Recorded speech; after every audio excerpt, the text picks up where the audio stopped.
been an interesting evolution. Your character, he was supposedly like protecting the true, like the all American values, and in this case, he's just rejecting the government control and Sure. maybe the United Nations. So I would like you to talk about that. That's very interesting in this movie. Sure. The way he's acting, right? Well, with regards to whether, you know, that was always a concern, whether, you know, the name America, whether or not that would kind of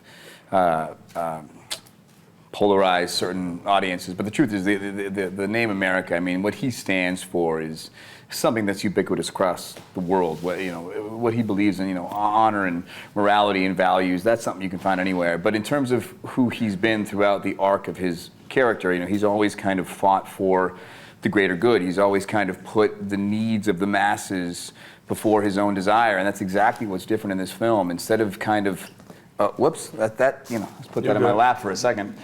Instead of kind of dedicating himself towards what others need, in this film he kind of prioritizes what he wants, which is a departure from what he's normally allegiant to. So I think it's again, it colors the character in a really nice way.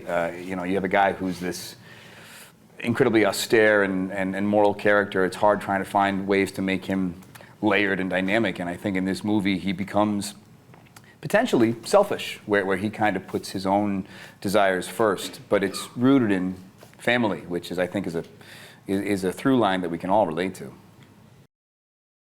Speaking of family, Jeremy, I wanted to ask you, as we got to know Hawkeye more, why do you feel that he joined Cap's side immediately in this film? He's the one who called. Right.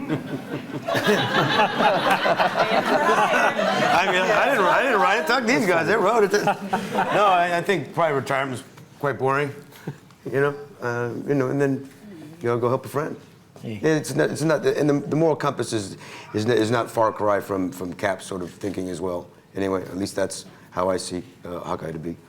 We're sort of principled and. He owes a debt to Scarlet Witch, so and her brothers. So you know, when she's under duress, it's a call to arms for him. Yep. Hello, Jim McCory with GeekDad.com. Kind of an actor question.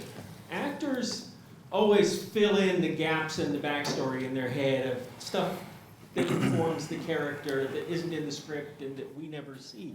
What is, all y'all can answer this, what is something that you know about your character that we don't know? I think that's like an all never tell kind of moment, right? It's on you, man. Yeah, that's kind of how I feel. I don't know. It's a good question. Yeah, I mean, I kind of am on board with you that I think to some degree, I mean, this is almost like the way it is as being an actor in general. Some things, you know, certain things you want to share and certain things you don't. I think to some degree, it's almost nice having certain parts of the character that are intimate. And ultimately, at the end of the day, these guys do a good job of fleshing out the tones that they want you to see better than we ever could. That's one of the things when I was just doing the interview with you guys, you two and Kevin and the Russos, and they were just talking about how they form these stories and form these arcs. And you really think these things, I'm kind of deviating from the question, but it just feels worthy to bring up because it blew my mind. I've been doing these for a long time now, and we were having an interview, and they were talking about how they were going to a meeting, and sometimes you think with these movies, these giant Marvel movies, any big movie where you think there's 1,000 cooks in the kitchen, you assume there's some sort of formula, some algorithm that kicks in and there's 30 people in suits being like, this is what it needs to be. But the truth is, it really is Joe and Anthony and Kevin and Nate in a room mapping out stories for so many characters, so many arcs, and they're making them real. They're making them actual fleshed out arcs and conflicts that are worthy of a film.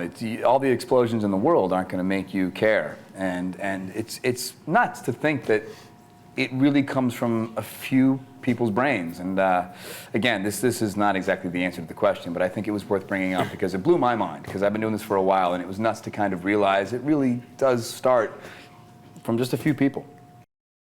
What was your process like in this film as opposed to Winter Soldier when he's not himself, he's not who Cap knew? Well, just to piggyback on what Chris said, you know, I think I'm always fascinated about the same thing. It's just, you know, for example, our writers, Christopher and Steven, I mean, it's just phenomenal to me the way that they were able to write a script that gave every character a moment, an arc, an arc, and particularly I think they were the ones that kind of figured the temperature of Bucky Barnes. How much of the guy is back from the first movie, how much of the Winter Soldier's there, and for me it was just sort of taking it off the page and following them.